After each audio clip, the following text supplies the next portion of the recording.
მიხეილ თამარაშვილი. მიხეილ თამარაშვილი იყო ქართველი მეცნიერი, პროფესორი. მან ევროპაში მიიღო სასულიერო განათლება და თბილისში კათოლიკური ტაძრის მღვდელი იყო. შემდეგ მიხეილი იტალიაში წავიდა. იქ მან დაამთავრა რომის სასულიერო აკადემია და კათოლიკური ეკლესიის აბატი და თეოლოგიის დოქტორი გახდა. იტალიაში მას იცნობდნენ მიხეილ თამარათის სახელით. იტალიაში თამარაშვილმა ქართული კულტურა განავითარა და გახადა პოპულარული.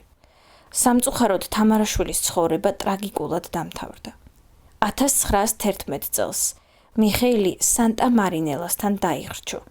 მან გადაარჩინა უცნობი ადამიანი, თვითონ კი დაიღუპა. 1991 წელს მიხეილ თამარაშვილი საქართველოში გადმოასვენეს და დიდუბის პანთეონში დაკრძალეს.